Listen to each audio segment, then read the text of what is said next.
சஞ்சு சாம்சன் மரண அடி, சுப்மன் கில்லுக்கு நேரடி சவால். 14 7 சிக்ஸர், 51 பந்தில் 121 ரன். 2025 ஆசிய கோப்பைக்கான இந்திய அணியில் தனது தொடக்க ஆட்டக்காரர் இடம் குறித்து எழுந்துள்ள கேள்விக்கு தனது அதிரடியான ஆட்டத்தின் மூலம் அழுத்தமான பதிலை அளித்துள்ளார் wicket keeper batsman Sanju Samson. இது திடீரென T20 அணிக்குள் நுழைந்து துணை கேப்டன் ஆகி சஞ்சு சாம்சனின் துவக்க வீரர் வாய்ப்பையும் பறிக்க இருக்கும் சுப்மன் கில்லுக்கு விடுத்த நேரடி சவாலாக அமைந்தது. கேரளா கிரிக்கெட் லீக் தொடரில் நேற்று மிடில் ஆர்டரில் களமிறங்கி 22 பந்துகளில் 13 ரன்கள் மட்டுமே எடுத்து சொதப்பிய சாம்சன் இன்று தொடக்க ஆட்டக்காரராக களமிறங்கி 51 பந்துகளில் 121 ரன்கள் விளாசி அனைவரையும் திரும்பி பார்க்க வைத்துள்ளார். திருவனந்தபுரத்தில் உள்ள கிரீன்ஃபீல்ட் சர்வதேச மைதானத்தில் நடைபெற்ற போட்டியில் கொச்சி ப்ளூ டைகர்ஸ் மற்றும் ஏரிஸ் கொல்லம் செயிலர்ஸ் அணிகள் மோதின. முதலில் பேட்டிங் செய்த கொல்லம் அணி 236 ரன்கள் என்ற இமாலய ஸ்கோரை எட்டியது.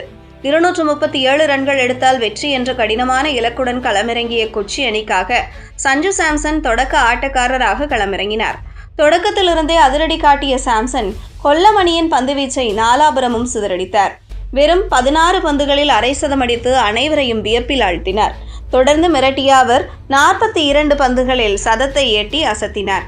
இறுதியில் 51 பந்துகளை சந்தித்த அவர் 14 பவுண்டரிகள் மற்றும் 7 சிக்ஸர்களுடன் 121 ரன்கள் குவித்து ஆட்டமிழந்தார்.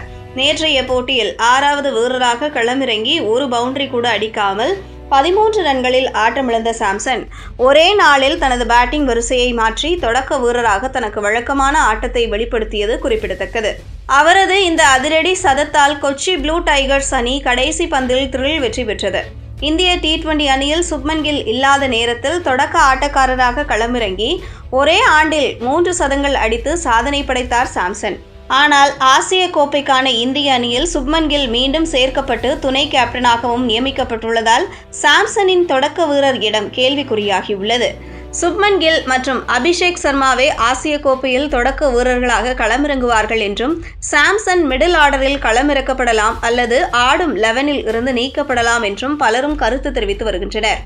இந்த நிலையில் தனக்கு மிகவும் பிடித்தமான தொடக்க ஆட்டக்காரர் இடத்தில் களமிறங்கி ஒரு அதிரடியான சதத்தை விளாசியதன் மூலம் ஆசிய கோப்பையில் தொடக்க வீரருக்கான போட்டியில் தானும் இருப்பதாக தேர்வாளர்களுக்கு சஞ்சு சாம்சன் செய்தி அளித்துள்ளார்.